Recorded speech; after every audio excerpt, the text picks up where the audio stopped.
On continue par un troisième dossier dans cette conférence de neurologie DT3. Et donc on va lire ensemble l'énoncé comme d'habitude. Vous êtes aux urgences et vous recevez monsieur M, 28 ans. Homme, jeune donc, amené par les pompiers. Ah, il arrive par les pompiers.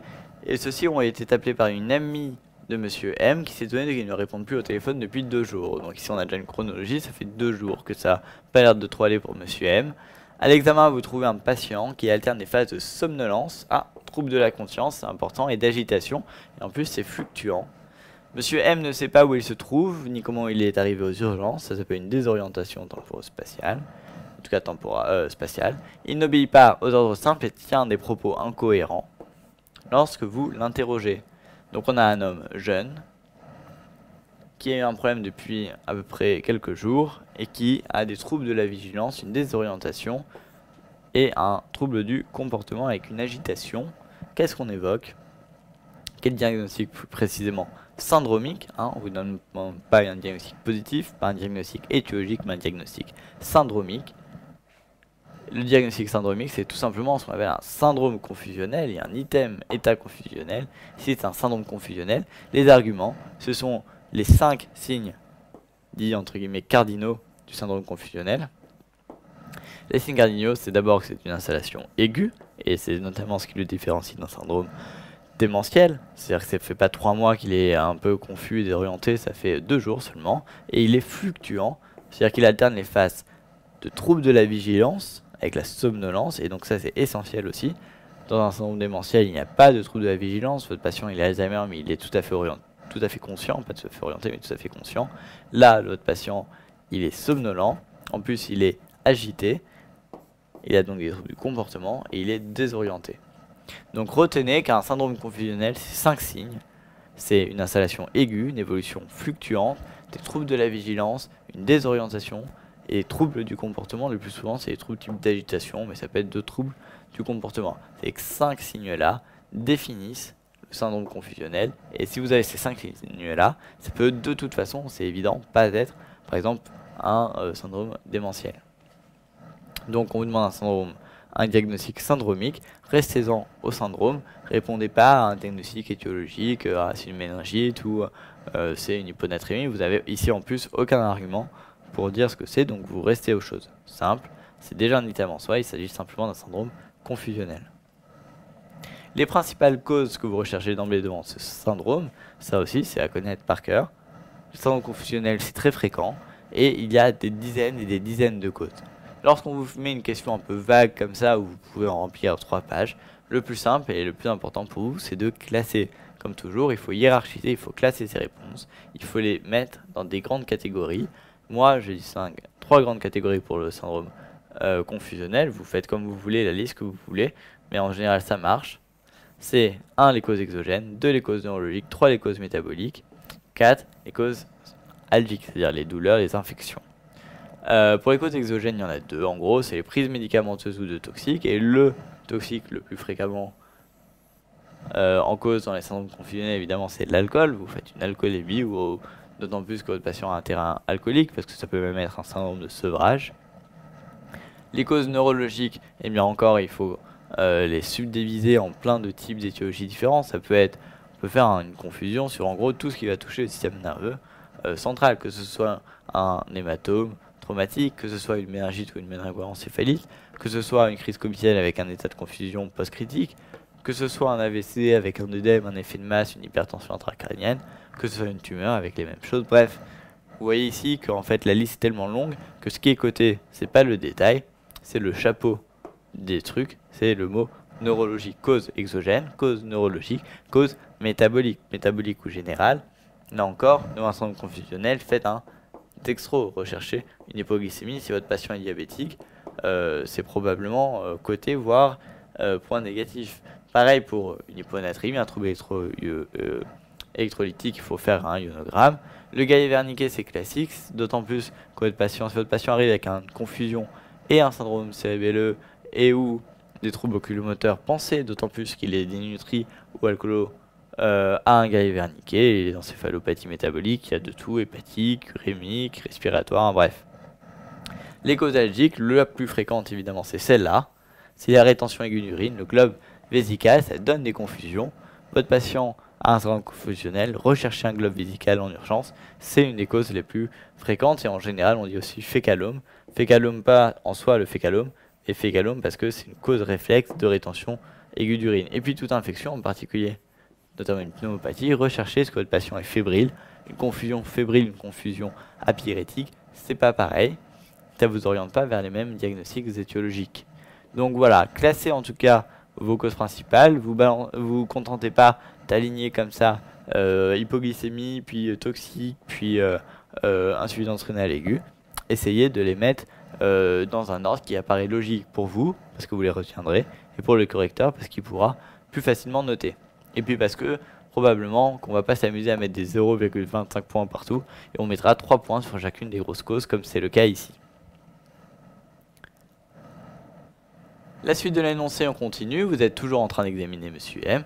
Cette fois-ci, brutalement, son discours s'interrompt. Il était déjà pas très cohérent, maintenant il n'a plus de discours du tout. Et en plus, il y a une perte de contact. Votre patient est obnubilé, il ne vous suit plus du regard, il ne vous regarde, il ne vous répond plus. Et puis il a des mouvements anormaux, contraction de la main droite. Donc ce sont vraiment des mouvements anormaux qui sont localisés.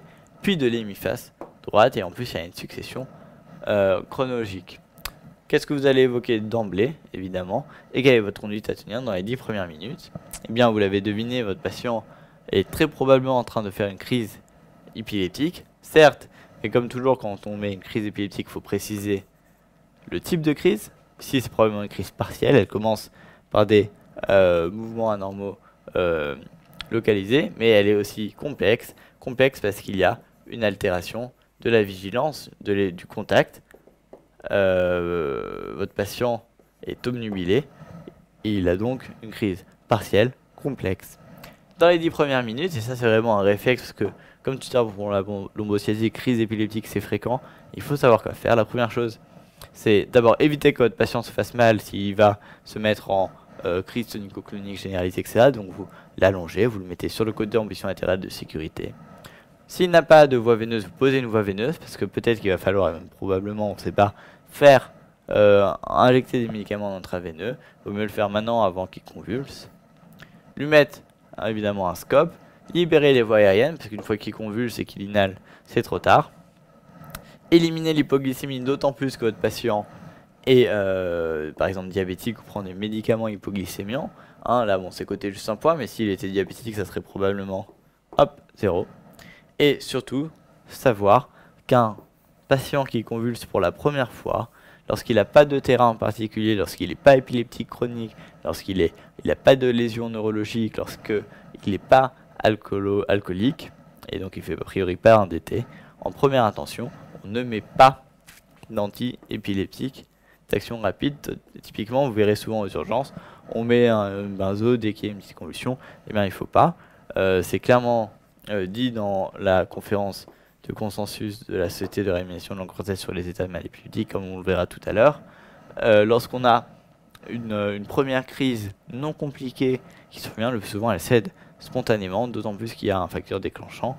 Et donc, il faut laisser votre patient et éviter simplement qu'il se fasse mal et être prêt à intervenir. Et si possible, rechercher un éventuel facteur déclenchant, évidemment. Donc vous retenez les 10 premières minutes, c'est la mise en condition, la surveillance, et pas forcément tout de suite injecter un antiépileptique. Seulement, bon, attendre c'est bien, mais 35 minutes plus tard, Monsieur M n'a toujours pas récupéré son état de conscience satisfaisant. Il est toujours obnubilé, il n'a toujours pas de contact, et puis il a toujours des petits mouvements qui sont anormaux. Quel est votre diagnostic et que faites-vous? Vous êtes à 35 minutes quand même, c'est long. Et bien à 35 minutes, d'après la conférence de consensus de la Société de réanimation de langue française de 2009, là encore, ça à connaître, on est dans la définition de ce qu'on appelle l'état de mal épileptique. Et comme en plus c'est une crise partielle, c'est un état de mal épileptique qui sera dit partiel. La différence avec l'état de mal épileptique généralisé, c'est que un état de mal épileptique partiel, c'est une persistance de crise sans retour à la conscience pendant au moins 30 minutes. Et donc là on est à 35 minutes, c'est pas pour rien, c'est parce qu'on est au-delà du seuil. Si jamais vous aviez des convulsions tonico-cloniques, ce délai-là est ramené à 5 minutes. Votre patient convulse en état de convulsion généralisée, depuis plus de 5 minutes, évidemment, vous n'attendez pas 35 minutes, vous mettez les antiépileptiques d'emblée. Mais si c'est juste une crise partielle, avec des petits mouvements, des sensations bizarres, il faut attendre jusqu'à 30 minutes avant de dire c'est un état de mal épileptique, je mets un antiépileptique. Une fois qu'on a posé le diagnostic d'état de mal épileptique, qu'est-ce qu'on fait? D'abord, on l'oriente vers une réanimation parce que vous ne pouvez pas le laisser dans son bloc aux urgences. Vous lui mettez cette fois-ci, par contre, l'antiépileptique d'action rapide, et la recommandation de la conférence de consensus, c'est soit diazépam, soit clonazépam, avec une petite préférence pour le clonazépam. Connaissez les posologies seulement pour ça, même si elles ne sont pas explicitement au programme, c'est quand même très fréquent et ça fera toujours bien. Hein. Je vous rappelle que c'est tombé aux ECN en 2010, c'est l'état de mal épileptique. Simultanément, ça c'est important, simultanément à l'antiépileptique d'action rapide, vous débutez un antiépileptique d'action lente. Il y en a deux qui sont recommandés par la conférence de consensus, c'est le phénobarbital et la phosphénytoïne, le prodéantin ou le gardénal. Et après, en fonction de celui qu'on a utilisé, soit 20 ou 30 minutes, si ça marche toujours pas, si ça fait moins d'une heure en général, on switch, on essaye l'autre. Si ça marche toujours pas au bout de plus de 50 minutes, là on sort les grands moyens, on intube et on fait une anesthésie générale, soit avec une barbiturique, pain total, soit avec par exemple un midazolam ou propofol, etc. Donc retenez simplement que l'état de mal épileptique, c'est deux choses. Soit votre patient a des crises tonico-cloniques généralisées, le délai c'est 5 minutes, soit il a tout autre type de crise et le délai c'est 30 minutes. Et dans tous les cas, ce qu'il faut retenir, c'est que là et seulement là, on mettra l'antiépileptique à la fois d'action lente et d'action rapide. On poursuit avec un autre élément d'énoncé. Cette fois-ci, l'épisode est sous contrôle. Vous allez donc contrôler votre état de mal. Vous réexaminez attentivement enfin Monsieur M et vous notez une raideur de nuque. Ah, raideur de nuque avec carnique positif, c'est quoi? C'est un syndrome méningé. Pas de déficit sensitivo-moteur, pas de signe de Burn-Masky, les pupilles intermédiaires réactives, donc tout ça, hop, c'est normal. Les constantes sont les suivantes. Ah, ça c'est important. On a un patient fébrile. Donc on a quoi? On a un syndrome méningé, fébrile, plus un état de mal épileptique, plus une confusion. En gros, si on résume ce qu'on a depuis le début, on a donc trois éléments: l'épilepsie, le syndrome méningé, la confusion et le fait qu'il est fébrile. Quel diagnostic est positif évoquez-vous devant ce qu'on vient de dire? Eh ben, ce qu'il faut évoquer, vous ne pouvez évoquer ici a priori que ça, c'est une méningo-encéphalite. Pourquoi c'est une méningo-encéphalite? Parce qu'elle associe à la fois un syndrome méningé et un syndrome encéphalitique. Le syndrome méningé fébrile, hein, parce que si une hémorragie méningée, on peut criser, on peut avoir un syndrome méningé, mais en général on est apyrétique, tout au moins au début. Si on a un syndrome méningé fébrile, la première chose à évoquer, c'est donc une méningite ou une méningo-encéphalite. C'est raideur de nuque et fièvre à 38,8 dans l'énoncé. Et ici, c'est pas une méningite simple, c'est probablement une méningo-encéphalite parce qu'il y a en plus un syndrome encéphalitique. Les deux éléments essentiels du syndrome encéphalitique ici, c'est 1. La confusion, 2. La crise comiciale. Lorsque vous avez un patient qui a un signe d'atteinte centrale corticale, lorsqu'il convulse, c'est bien qu'il y a une hyperactivité au niveau des neurones du cortex. Et lorsqu'il est confus, ben là aussi c'est un signe d'atteinte cérébrale. C'est probablement une encéphalite en plus. Donc pas simplement un syndrome méningé fébrile qui serait une méningite, mais bien une méningo-encéphalite. Les étiologies que vous devez absolument rechercher, là encore, c'est une liste classique. Les grosses étiologies à rechercher, c'est quoi? C'est d'abord devant une méningo-encéphalite, la première chose que vous devez évoquer, c'est la méningo-encéphalite herpétique, le plus souvent HSV1. C'est ce qui cote le plus, c'est l'urgence thérapeutique pour vous aux ECN dans la vie. Syndrome méningé, syndrome encéphalitique, fébrile, recherchez herpès virus dans le LCR. Les deux autres causes aussi qu'il faudra savoir évoquer, c'est une méningo-encéphalite tuberculeuse ou une méningo-encéphalite à l'hystéria. Là aussi ça compte. Et puis les petits pièges entre guillemets, hein, qui dépendront souvent un peu du contexte. Vous avez un patient qui revient du Mali, il a un syndrome encéphalitique et un syndrome méningé.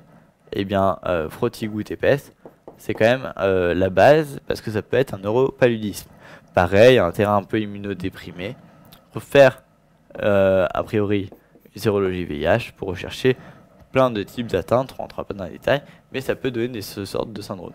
Mais retenez surtout ces 3 étiologies-là, avec en premier l'hépatite, l'herpès, excusez-moi, et en deuxième la tuberculose ou la listeria.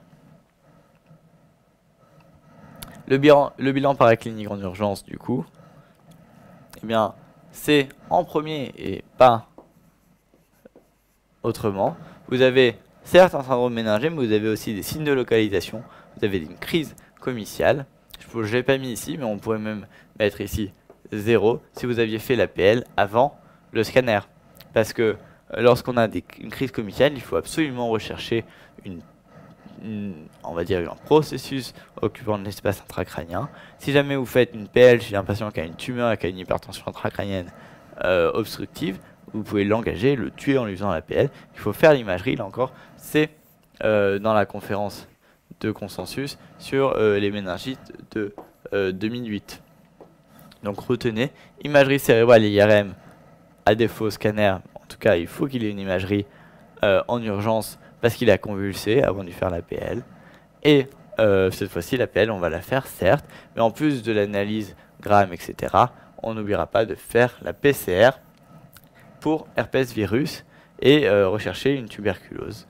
Et la coloration Gram, c'est pour évidemment les bactéries, y compris la listeria. Mais retenez surtout, faire une recherche de HSV par PCR. N'oubliez pas, pareil, on a une fièvre, on a un syndrome méningé, c'est pas parce qu'en plus on a d'autres signes comme un syndrome encéphalitique et une crise comitiale, etc., qu'il ne faut pas faire des hémocultures. Patient fébrile, syndrome méningé, faites des hémocultures, recherchez un sepsis, ça peut être une septicémie à méningocoque qui convulse.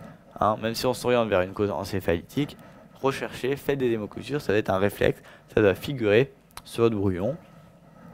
La sérologie VIH, parce que tout patient qui a une méningoencéphalie doit bénéficier d'une sérologie VIH. L'électroencéphalogramme parce qu'il a crisé. Et comme toujours, quand on crise, on ne le fera pas forcément en urgence. Mais en tout cas, rapidement découvert, il faudra lui faire un EEG. Et bon, là, on l'a pas coté parce qu'il n'y avait pas de notion. Mais si jamais il avait voyagé, faire un frottis ou TPS pour rechercher un palu. Mais retenez surtout, syndrome méningé fébrile qui crise ou qui a un signe de localisation ou des troubles de la conscience. TDM, imagerie cérébrale en tout cas, en urgence, avant la ponction lombaire. Et s'il a un syndrome encéphalitique, rajoutez une PCR et herpès sur sa ponction lombaire. N'oubliez pas, patient fébrile égale hémoculture aux ECN, d'autant plus qu'il a un syndrome méningé. Les premiers résultats du bilan vous parviennent. Scanner cérébral, hop, normal. Analyse du SR montre un liquide clair lymphocytaire avec une hyperprotéinorachie modérée et normoglycorachie. Donc là, c'est important. L'analyse du LCR, ça vous dit quoi? Ça vous dit qu'on a un liquide clair. Donc a priori, c'est pas un truc bactérien, c'est pas purulent. C'est lymphocytaire, donc pas des PNN. Une hyperprotéinorachie, certes, mais modérée.